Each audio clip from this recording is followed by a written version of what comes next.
이제 제14장 6.25 전쟁과 종교 사회적 혼란을 보시겠습니다. 868페이지입니다. 먼저 6.25 전쟁과 한국교회의 순환 보시겠습니다. 869페이지입니다. 우리 교재에 여순 반란 사건이 나오고 있습니다. 여순 반란 사건은 1948년 10월 19일부터서 27일까지 여수 순천을 비롯하여 보성과 고흥 광양 그리고 구례 곡성 이렇게 전남 동부 지역에서 발발한 사건이었습니다. 김지혜 중위와 지창수 상사를 중심으로 하여 공산주의 사상이 물든 제14연대의 일부 장교들과 공산 세력이 결탁한 사건이다 라고 우리 교재는 말을 하고 있습니다. 그래서 여수 시내에 초기에 여수 시내에 모든 관청, 그러니까 경찰서, 그리고 파출소, 행정기관 모든 관청이 점령을 당하고요. 공무원들은 다 살해를 당합니다. 이 사건을 통해서 이 지역에 1200명 정도가 살해를 당했다. 또는 어떤 기록에 의하면 3000명 정도를 이렇게 추산을 하고 있습니다. 많은 사람들이 죽임을 당했습니다. 우리 교재를 보충해서 사실관계를 좀 더 살펴보면 황남준이라는 분이 전남지방 정치와 여순 사건이라는 글을 썼는데요. 이 글은 해방전후사 인식에 수록되어 있습니다. 대체로 해방전후사 인식은 대체로 말을 하면 진보 성향의 학자들이 기고를 했습니다. 그럼에도 불구하고 이분은 여순 사건이라고 제목을 하고 있지만 내용을 보면 여순 반란 사건 또는 폭동 이런 표현을 쓰고 있습니다. 그래서 14연대 여순 반란 주모자인 지창수 상사를 비롯해서 김지혜, 홍순석 중위 이러한 좌익계 간부들이 적지 않게 14연대에 있었다라고 이분은 주장을 하고 있습니다. 둘째로 14연대 이 군인들 모병하는 과정에서 철저한 신원 조사 없이 실행이 됐다라고 지적을 하고 있고요. 그래서 그때 당시에 경찰 수배자들 다수가 입대할 수 있었고 또 실업자 또 일반 범죄자도 입대할 수 있었다라고 이분은 지적을 하고 있습니다. 이 당시에 제주도에 4.3 사건이 발발을 했는데요. 이때 상부에서 14연대 중에 1개 대대를 제주도로 가라 이렇게 명령을 했다는 것입니다. 그런데 이제 지창수, 김지혜 이 사람들이 그것을 이제 불복종을 했던 것입니다. 그런데 이제 그 장교들 가운데 왜 불복종하는가 라고 말을 하니까 그 자리에서 그 다른 장교들 반대하는 지창수나 김지혜 이 사람들을 반대하는 사람들을 그 자리에서 사살을 했다. 그런 기록을 하고 있습니다. 19일 날 저녁에 지창수 상사가 이렇게 말을 했다고 합니다. 지금 경찰이 우리에게 쳐들어온다. 경찰을 타도하자. 또 이렇게 했고요. 지금 조선인민군이 남조선 해방을 위해서 38선을 넘어서 남진 중에 있다. 그리고 우리는 북상하는 인민해방군으로서 행동한다. 이렇게 선동을 했다고 합니다. 그래서 이제 황남준 이분은 이제 이 지창수 그리고 14연대를 반란군으로 돌변했다라고 지적을 합니다. 그래서 이 반란군들이 여수읍 내에서 자익단체 및 학생단체 600여 명에게 무기를 지급했다는 것입니다. 이어서 여수경찰서를 점령하고 관공서를 전부 다 주요 기관을 전부 다 점거했다. 그래서 여수읍은 완전히 폭동군 치하에 들어갔다 라고 이분은 지적을 하고 있습니다. 그리고 거리에는 인공기가 개양되기 시작하더니 오후에는 전 읍내가 인공기의 물결을 이루었다라고 이분은 쓰고 있습니다. 그래서 여수, 순천, 보성, 고흥, 광양, 구례, 곡성 경찰서가 반란군에 의해서 점령이 되었다라고 쓰고 있습니다. 이런 과정에서 정부군인 백인엽 소령이 반란군을 진압하기 시작했다라고 하고 있고요. 그래서 27일 날 여수는 탈환했다라고 기록을 하고 있습니다. 우리 교재 870페이지를 보시면 그래서 반란군은 경찰서를 점령하고요. 경찰관을 살해한 뒤에 소위 인민재판을 열게 됩니다. 그래서 그 인민재판을 통해서 우익계열의 인사들과 경찰관의 가족들도 무참하게 살해합니다. 뿐만 아니라 공무원들 그리고 일반 국민들도 많이 죽임을 당했습니다. 1200명 살해되었다라고 우리 교재는 말하고 있습니다. 그런데 어떤 기록에 보면 3000명이 죽임을 당했다, 죽었다라고 하고 있습니다. 그리고 우리 손양원 목사님의 두 아드님, 동인과 동신 두 학생이 이때 순교를 하십니다. 이 어린 학생들 그리고 고도의 훈련을 받았던 사람들이 와서 이제 죽인 것도 아니고요, 살해를 했던 것도 아니고 동료 학생들, 이 동료 학생들이 이 동인 동신 학생들을 이렇게 살해를 했던 것입니다. 그렇게 손양원 목사님의 두 아드님은 순교를 했습니다. 872페이지 보시면 해방 전국에 우리 조국은 북한에는 공산당이 완전히 장악을 하고 있었고요. 남한에는 조선공산당 및 그리고 자익계열, 또 한쪽에는 우익계열, 이렇게 해서 상당히 사상적이고 정치적인 대립이 심각했습니다. 이런 상태에서 월남했던 북에서 내려왔던 이제 교계, 기독교 지도자들이 공산주의에 대한 경각심을 이제 일깨워 줬습니다. 대표적으로는 한경지 목사님 그리고 황은균 목사님이셨어요. 한경지 목사님은 강단의 설교와 저서를 통해서 공산주의 정체를 바로 알지 못하고 무작정 따라갔던, 편승했던 그 사람들을 각성시키는 그러한 중요한 역할을 했고요. 반공사상을 고취했습니다. 874페이지에 북한에서는 1948년 12월에 소련군이 철수를 하게 되었고요. 남한에서는 같은 해 12월에 미군이 철수를 시작해서 1949년 6월 29일에 철수가 완료가 됩니다. 그리고 그 다음에 6.25 동란이 발발하게 됩니다. 김일성의 적과 통일의 야심으로 1950년 남침이 감행되었습니다. 그리고 그 다음날 서울이 점령이 되고요. 그리고 낙동강까지 밀고 내려가게 되었습니다. 그리고 9월 15일 날 메가더 사령관을 중심으로 해서 지휘 아래 유엔군이 인천 상륙작전에 성공을 하게 됩니다. 그래서 9월 28일 날 서울이 수복이 됩니다. 우리 교재에는 그 내용이 없지만 잠시 부연 말씀을 드리면 태평양 전쟁 전후를 해서 국내에서 우리 한국에서 활동하셨던 그동안의 성사님들 거의 대부분이 본국으로 귀국하셨습니다. 그런 가운데 1950년 6.25 동란이 발발했던 것입니다. 이때 호레스 호튼 언더우드 원안경 성사님도 미국 본국에서 계셨습니다. 그러니까 1885년 4월 5일 날 입국하신 언더우드 성사님은 아버님 언더우드 성사이십니다. 호레스 그랜트 언더우드 원두 성사이시고요. 그분의 아드님이 호레스 호튼 언더우드 원안경 성사이십니다.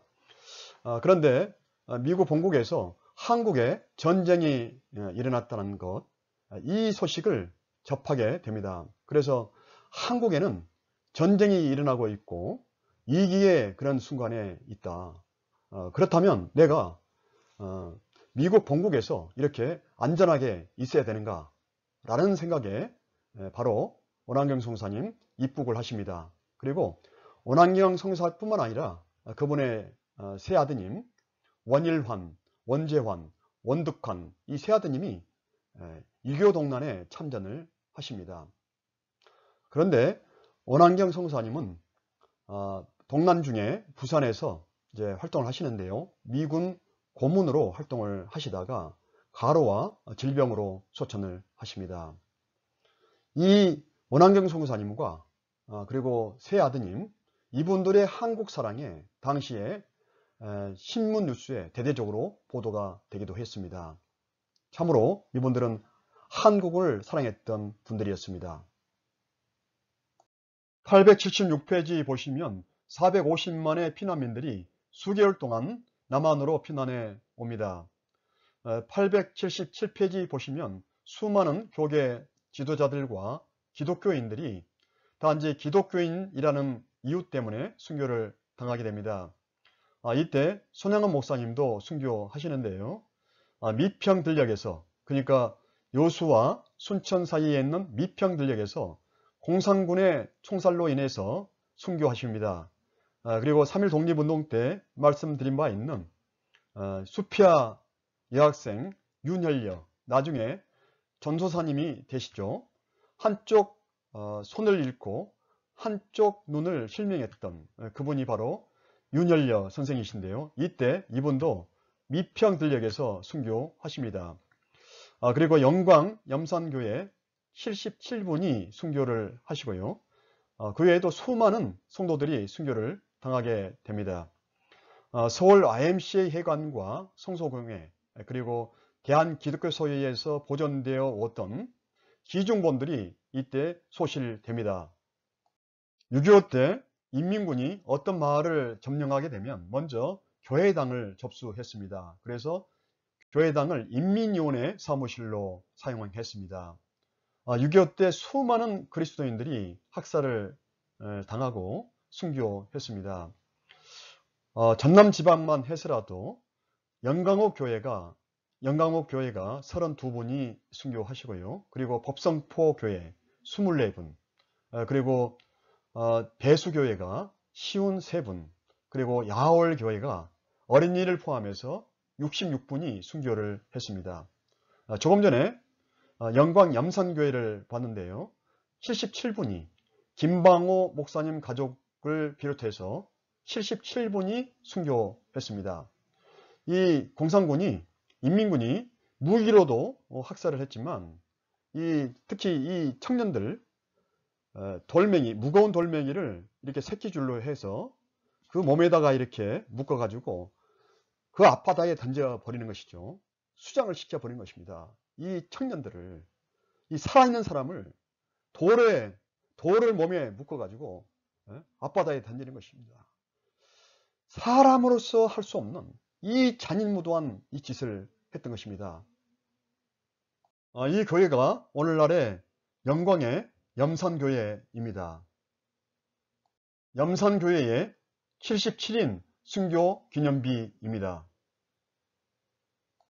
77인 합장묘입니다. 여기가 염산교회 앞바다입니다. 바다가 밀물과 썰물이 있는데요. 지금 이제 물이 빠져 있는 상태죠. 물이 들어오면 이제 상당히 깊을 것입니다. 여기에다가 청년들을, 성도들을 몸에다가 돌을 묶어서 수장을 시켰던 것입니다. 정말 잔인무도한 그런 짓을 했던 것입니다. 오늘날 염산교회에 진열하고 있는 순교 돌덩어리들입니다. 이렇게 써졌어요. 바다에 수장시키는데 사용한 순교 돌덩어리들. 그러니까 이 무거운 돌덩어리를 성도들과 청년들에게 묶어서 그냥 던졌던 것이죠. 바다에 살아있는 사람을. 순교자들을 묶었던 기계 새끼줄, 이렇게 설명서를 붙여놓고 있습니다. 하나님의 은혜로 제가 목포 세안교회사 120년사를 집필한 바가 있습니다. 근데 목포 세안교회의 발전에 큰 공헌을 했던 한 장로님이 이 6.25 때 인민군으로부터 아드님이 수장을 당했습니다. 수장을 바다에. 그래서 너무 고통스러워서 집에서 한참 동안을 나오지 못했다고 그렇게 간증을 합니다. 그런데 어느 날 이제 주님의 은혜로 이래서는 안 되겠구나 라고 생각해서 배를 하나 구해서요. 배를 타고 다니면서 이제 아드님이 그러니까 수장당했던 그 바다랑 이렇게 배를 타고 다니면서 마을에 다니면서 또는 섬에 다니면서 예수님을 전했다. 그런 일화가 있습니다. 다음으로 전쟁 복구 사회사업, 부흥운동, 교회 재건에 대해서 보시겠습니다. 878페이지에 시작을 하고 있습니다. 이 사진은 6.25 때 파괴된, 초토화된 그러한 비참한 그러한 모습입니다. 서울역 부근이고요. 이 사진은 남대문 부근입니다. 6.25 동란으로 전 국토가 초토화되고 많은 인명피해가 있었습니다. 특별히 한국교회가 큰 피해를 받게 되었는데요. 장로교 152교회, 감리교 84교회, 성결교 24교회, 그리고 구세군 이렇게 해서 수많은 교회들이 파손되거나 소실되었습니다. 그리고 장로교 지도자 177명, 감리교 지도자 44명, 성결교 11명 이렇게 해서 수백 명의 교계 지도자들이 순교당하거나 납북되었습니다. 그 평양신학교 한국인 최초의 교수이셨던 남궁혁 교수님도, 남궁혁 박사님도 납북이 되셨습니다. 879페이지 보시면 앞에서도 우리가 그 피해 상황을 어느 정도 보았지만 커 그리고 앤더슨 이분들은 호주 장로교 선교부 선교사님들입니다. 이분들의 기록에 의하면 이렇게 또 하고 있습니다. 508명의 목사들이 죽임을 당했거나 행방불명이 되었다고 이분들은 하고 있습니다. 그리고 1373개의 교회들이 완전히 파괴되었고 666개가 교회가 부분적으로 파손되었다라고 기록을 하고 있고요. 성서공회와 YMCA가 불탔고 기독교 사회와 세브란스 병원이 심각하게 손상을 입었다. 그리고 서울의 80%가 폐허가 되었다라고 하고 있습니다. 물론 호주 장로교 선교부 병원인 배돈병원도 폭격을 당했죠.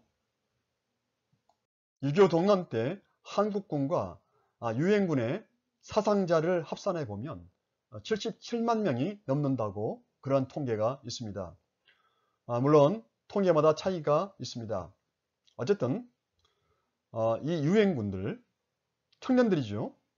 말리타국 한국에 한국전에 참전해서 전사하거나 중상을 당했던 것이죠. 그리고 이때 사상을 당한 민간인들 다 합산해 보면 300만 명이 넘는다라고 하고 있습니다. 물론 이 통계 수치도 차이가 있기는 있습니다. 무엇을 위한 전쟁인가? 누구를 위한 전쟁인가? 다시는 이 땅에 전쟁이 일어나지 않도록 하나님께 간절히 간구합니다. 이제 전쟁 복구 사업을 보시겠습니다. 881페이지에서 882페이지입니다. 6.25 동란으로 인해서 전국이 초토화되고 파괴되고요. 그리고 먹을 양식은 부족하고 그리고 전염병은 만연했던 그 시대였습니다. 그런데 미국에서 한국 피난민에 대한 원조가 교계와 일반 단체들에 의해서 활발하게 일어나게 되었습니다. 먼저 여자클럽 총연맹, 여기서는 한국 지원을 위해서 조직을 했는데요. 한국 지원운동 케어 포 코리아 드라이브 CKD를 일부러 조직하기도 했습니다. 그래서 116만 달러의 구호 물자를 보냈고요. 한국 구회 ARK는 1000만 달러 이상의 구호 물자를 보내주었습니다. 그리고 기독교 세계봉사에는 캐나다, 호주, 뉴질랜드 이러한 나라들 개신교 교단의 지원으로 구호 물자를 한국에 보내줍니다. 그래서 2200만 파운드의 식료품, 82만 7천 파운드의 의류, 그리고 비누와 의료품을 공급해 주었습니다. 883페이지에서 884페이지를 보시면 기독교는 성경구락부를 통해서 당시에 문맹률이 높았는데요. 문맹 퇴치 사업을 활발하게 전개하게 됩니다. 그리고 1954년에 웨슬리 성경구락부는 시작을 하게 되었는데요. 58년도에 보면 상당히 성장을 하게 됩니다. 재학생이 11,000명이 넘는 그런 규모로 성장을 하게 됩니다. 그리고 한국교회는 교파를 초월한 연합활동을 하게 되는데요. 1954년 12월에 민간방송국 HLKY가 개국이 됩니다. 그래서 한국어와 유엔 장병을 위한 일부는 영어로 그렇게 방송을 했고요. 대북 방송도 했습니다. 그리고 대구방송국, 그리고 부산방송국, 한국복음주의 방송국이 연이어서 개국이 됩니다. 885페이지 보시면 유교 동란으로 인해서 많은 전쟁 미망인들이 발생을 했고요. 그리고 고아들도 많이 발생했습니다. 그래서 기독교가 이들을 위해서 구호소를 설립하고 고아원을 설립해서 사회복지 사업을 전개해 나갔습니다. 특별히 해리 힐과 존 언더우드 이분들이 적극적으로 그 사역을 진행을 했습니다. 그리고 그 외에도 선명의 월드 비전이죠. 그리고 아동 복리회, 수완순의 양춘회 이러한 기관들이 고아원 사업을 적극적으로 추진해 나갔습니다. 그리고 홀트 아동복지회를 우리 조사님들 잘 아실 것입니다. 미국의 오레곤주에서 농장을 경영하던 홀트 이분이 고아들을 미국 가정에 입양시키도록 추진을 했습니다. 자신도 한 명을 이제 하기로 했고요. 자녀들이 6명인데 자녀들에게 전부 다 한 명씩 입양해라 그래가지고 전 가족이 모두 8명을 입양을 했다고 합니다. 그래서 1959년까지 2천여 명의 고아들을 미국 가정에 입양시켰습니다.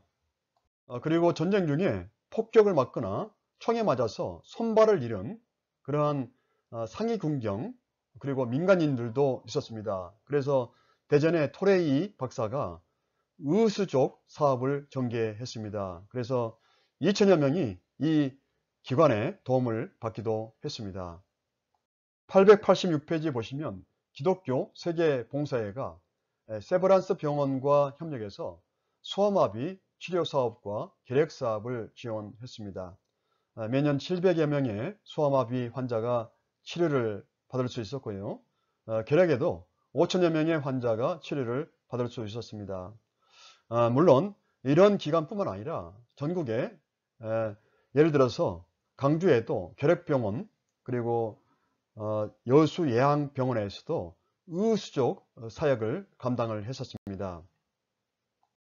887페이지에서 888페이지에 보시면 부흥운동이 나오고 있습니다. 이러한 어려운 상황 가운데서도 부흥을 향한 그 열망은 중단할 수가 없었던 것이죠. 첫 번째로 빌리 그레암 목사님이 한국에 입국하셨습니다. 그래서 1952년 당시는 아직 동란의 종전이 되지 않은 상태였습니다. 그래서 1952년에 부산에서 그리고 1956년에도 서울에 특별 전도 집회를 열게 됩니다. 놀라운 결실이 있었습니다. 그리고 이후에 1973년 빌리 그레암 집회가 서울에 있게 됩니다. 그리고 주요 도시에서 있게 됩니다. 그때 여의도 광장에 100만 명이 모였다. 그런 기록이 있습니다. 그리고 밥 피어스 목사님 1949년에 내한해서 김치선 목사님, 이 김치선 목사님은 대한신학교를 세우셨던 분이십니다.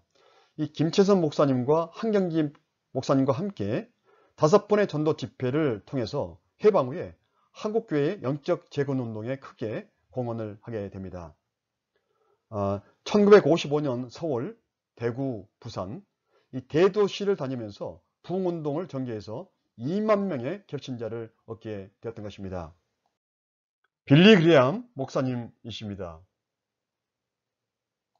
889페이지에서 890페이지 내용입니다. 밥 피어스 목사님이 선명회 그러니까 월드비전 이 월드비전을 설립을 하고 한경진 목사님과 손을 잡고 전도운동과 구제운동을 전개해 나갔습니다. 그리고 이승만 대통령이 국제협약을 어기면서까지 2만 7천 명의 포로들을 석방을 하게 됩니다. 그런데 이 석방을 했는데요, 이 포로들이 북한에 귀환하지 않는 것입니다. 우리는 가지 않겠습니다, 이렇게 했던 것이죠. 그러니까 이분들이 입대 전에 예수님을 믿었거나 이제 입대 후에 포로 수용소에서 예수님을 영접했던 그런 사람들이었습니다. 그런데 석방을 했는데 가지 않고 이제 한국에 남았던 것이죠. 그래서 남한교회의 성장을 가속화시킨 요인이었다라고 말을 하기도 합니다.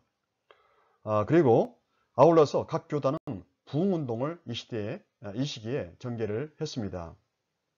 월드비전을 설립했던 밥 피어스 목사님이 지금 그때 당시에 어려운 그 상황들을 사진으로 담고 있습니다. 밥 피어스 목사님이십니다. 어려웠던 시대의 모습입니다. 890페이지에 전쟁 이후에 한국교회의 재건이 나오고 있습니다.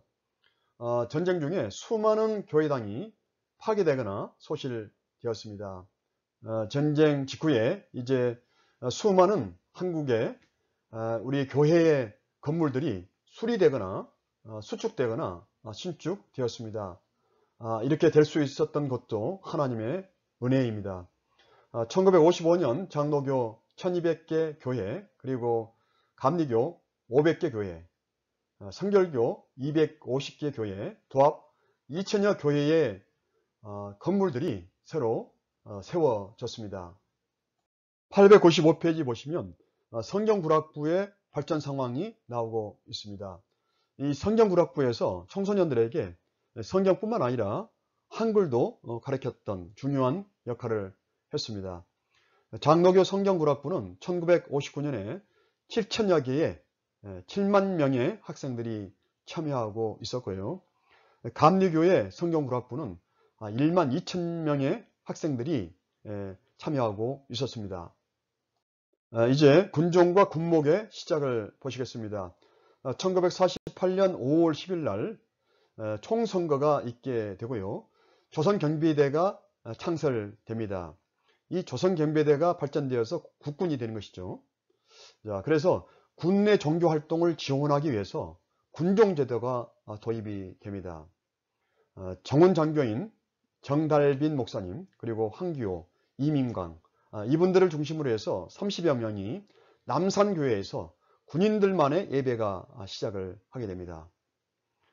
그리고 전북 군산에서 보병 제12연대에서 장병들이 민간인 목사님을 초빙해서 매주일 예배를 드리게 되었습니다. 1951년 2월 7일에 이승만 대통령의 특명에 따라서 동양에서는 최초의 군목제도가 우리 한국에 도입되게 됩니다. 그리고 군선교가 활발하게 전개되어 나가게 됩니다. 전쟁을 경험한 그 시대에 군에 입대한다는 것은 죽음을 각오한 일이기도 했습니다. 그 군인들에게 복음을 전하고 신앙심을 갖게 한다는 것은 참으로 중요한 일이었습니다. 그리고 주님의 복음으로 그들에게 위안을 주고 그리고 마음의 안정감을 갖게 하고요. 그리고 그 군인들에게 사기를 진작시키는데 큰 역할을 했던 것입니다. 전쟁 이후에 우리 시대에도 우리의 선배님들이 군에 갈 때 동네 어른들을 이렇게 찾아가서 군에 잘 다녀오겠습니다 라고 이렇게 인사를 하면 어른들은 잘 다녀오라고 이렇게 말씀을 하셨고요. 그리고 가족들은 울면서 군대를 보냈습니다. 오늘날에도 군 복음화는 아무리 강조해도 지나침이 없는 그러한 중요한 사명입니다.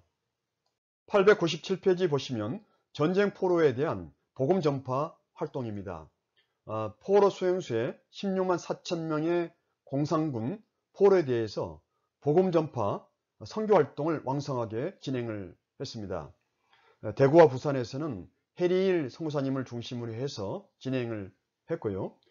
중국인 전쟁 포로에 대해서는 얼 우드베리, 해럴드 보켈 또는 보클이라고 말을 합니다. 그리고 중국 선교사로서 활동하셨던 이대영 목사님이 오셔서 함께 왕성한 활동을 같이 진행해 나갔습니다. 그리고 감리교회 쇼 목사님과 보켈 목사님, 이분들의 3년 동안의 수용소 사역을 통해서 6만 명이 기독교 신자가 되었다고 합니다. 이때 남장로교 선교의 탈맞이 타이완 선교사님의 귀중한 협력이 있었습니다. 이 타이완 선교사님 존 에드워드 탈맞이, 이분의 아버님이 존 벤 네스트 탈맞이입니다. 아드님은 타이완, 아버님은 타마자. 이 타마자 선교사님은 일제강점기 때 이제 선교사님들이 귀국을 이제 하시고 그런 상황에서 일제가 이제 강요를 했는데요. 이 타마자 선교사님은 남장로교 살림을 맡고 있었습니다. 부동산이라든지 재정이라든지. 그래서 이제 일제가 이렇게 이제 강요를 합니다.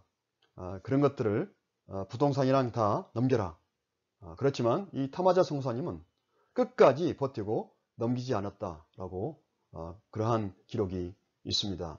그분의 아드님이 타이완 선교사이십니다. 1951년에 거제도에 한국인, 그러니까 북한 공산군 14만, 그리고 중국인 1만 4천 명이 수용되어 있었습니다. 이때 우드베리 선교사님, 조금 전에도 말씀을 드린 바가 있습니다. 이대영 목사님 왕성한 활동을 펼쳐나갑니다. 그러한 그 사역 활동에 있어서 미국 성서교회, 미국 성서공회, 그리고 무디 성령학교, 세계 기독교 선명회가 지원을 아끼지 않았습니다. 다음으로 이단의 발음을 보시겠습니다. 나온몽의 용문선 기도원, 문선명의 통일교, 그리고 박태선의 전도관 899페이지에 나와 있습니다. 이 부분은 압축적으로 말씀을 드리겠습니다만 박영규 교수님의 교재와 김영재 교수님의 교재를 중심으로 해서 말씀을 드릴까 합니다. 먼저 나온몽의 용문선 기도원을 보시겠습니다. 우리 교재로는 900페이지에서 904페이지에 그 내용이 나오고 있습니다. 나온몽은 1940년에 용문산을 사들여서 애향숙을 세워서 활동을 해나갑니다. 그리고 1946년에 수표교 감리교회에서 장로로 장립을 받습니다. 이 사람은 성경학교 혹은 신학교의 교육을 받지 못한 상태에 있었습니다. 그런데 1955년에 고등성경학교를 세우고요. 그 다음에 기두온 신학교를 설립을 하게 됩니다. 그러니까 자신의 경험에 의해서 자의적으로 성경을 해석을 했던 것이죠. 나온몽은 주역으로 성경을 해석했습니다. 그래서 동양적 특수 신령 신학을 이 사람은 제창을 했습니다.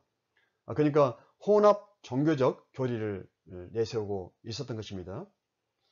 그래서 이 사람의 주장은 뭐냐면 공자, 석가도 신이 보내신 동방의 선지자로서 신의 뜻을 나타내었다 라고 주장을 했습니다. 그리고 복음이 전파되기 이전 시대의 사람들은 유교와 불교를 통해서 구원받았던 사람도 있었다 라고 주장을 했습니다. 그래서 각 교단에서는 이 사람이 집회를 이제 허락하지 않고 불허하고요, 이단으로 규정을 하게 되었던 것입니다. 다음으로 문선명의 통일교를 보시겠습니다. 우리 교재는 904페이지에서 907페이지에 그 내용이 나오고 있습니다. 정식 명칭은 세계 기독교 통일 신령협회입니다. 그리고 자신들의 이제 경전이 있는데 그것이 바로 원리 강론입니다. 김영재 교수님은 이렇게 비판을 합니다. 자신을 자칭 재림주, 문예수 이렇게 신성모독을 했다는 것이죠. 그리고 2000년 전에 오신 예수님이 실패했다고 이렇게 하고 문선명 자신이 재림주라고 이렇게 주장을 했다는 것입니다. 김영재 교수님에 의하면 이 신구약 성경을 이 통일교가 문선명의 통일교가 신구약 성경을 미완성의 경전이라고 했다는 것입니다. 그래서 문선명 자신의 원리 강론을 신구약을 완성하는 성약이다 라고 이렇게 주장을 했다는 것입니다.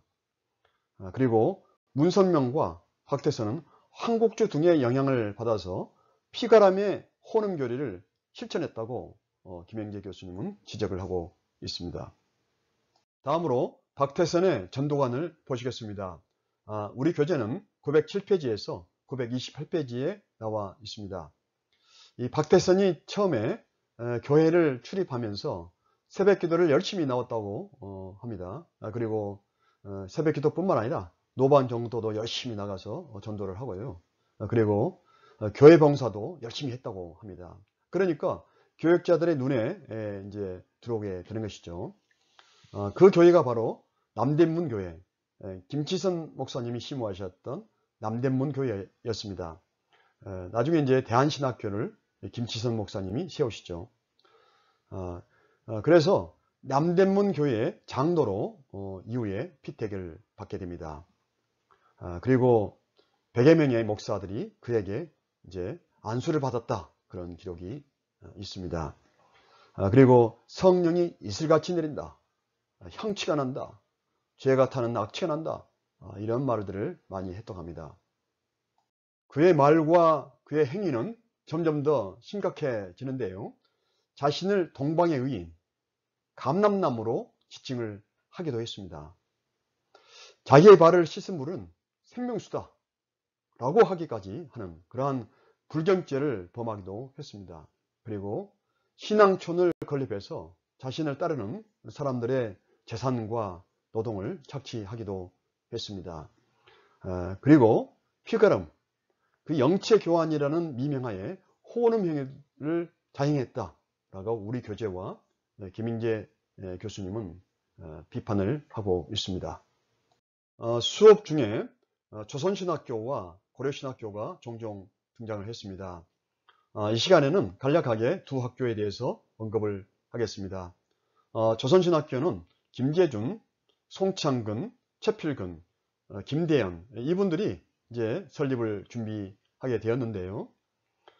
승동교회 김대현 장로님이 우리 교재로는 25만 불, 30만 원을 이제 기부를 했다라고 하고 있습니다. 물론 승동교회 110년사에는 60만 원을 기부했다라고 하고 있으면서 오늘날의 금액으로 환산해 보면 수십억이 되었다라고 하고 있습니다. 어쨌든 이 김대현 장로님의 기부로 승동교회 지하에서 1940년 4월 19일 날 조선신학교가 시작을 하게 됩니다. 이 조선신학교의 설립 목적은 당시에 황국입니다. 황국 기독교 교역자를 양성한다. 황국이라고 하고 있습니다.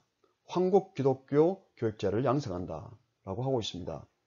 자, 그런데 이 조선신학교가 진행되면서 김재준 교수님을 비롯해서 이분들의 가르치는 분들의 신학사상이 문제가 되었습니다. 그 문제를 제기한 분들은 누구냐면 50일이네. 그러니까 그 당시에 수업을 듣고 있었던 학생들이었습니다. 조선신학교 학생들이었습니다.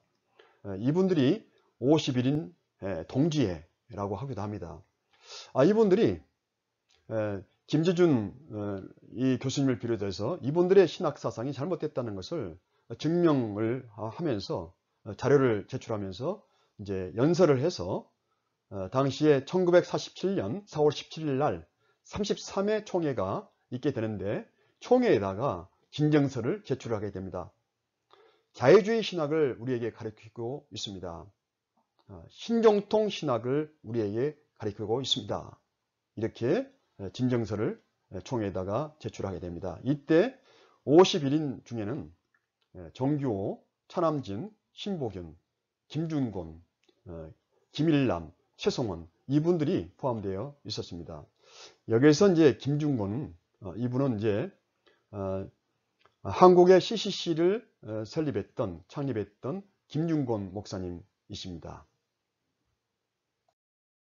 고려신학교는 평양 감옥에서부터 시작을 했다라고 해도 무리가 아닙니다.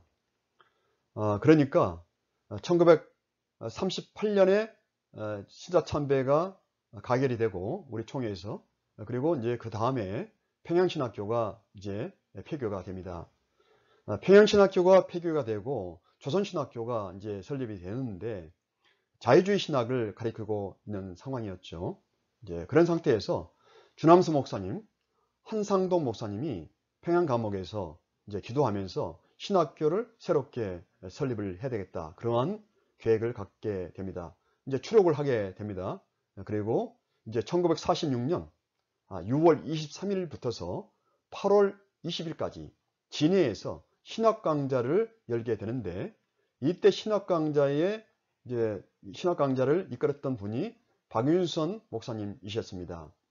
그래서 이분들을 이렇게 중심으로 해서 이제 1946년 9월 20일 날 고려신학교가 정식으로 개교를 하게 됩니다. 그때 당시에 이제 부산진의 금성중학교에서 시작을 하게 되는데요. 박윤선 목사님은 당시 교장 서리로서 시작을 하게 되는데, 왜 서리인가? 나중에 이제 박형영 박사님을 교장으로 모시려고 임시로 교장 서리로 이렇게 박윤선 목사님이 이제 그 직을 감당하게 되었던 것입니다. 나라가 망하고 전쟁의 포화 속에서도 신앙을 지키면서 하나님을 따르고 섬겼던 우리의 신앙의 선진들이 계셨습니다.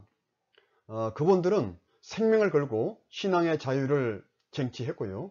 우리는 대가 없이 그 신앙의 자유를 누리고 있습니다.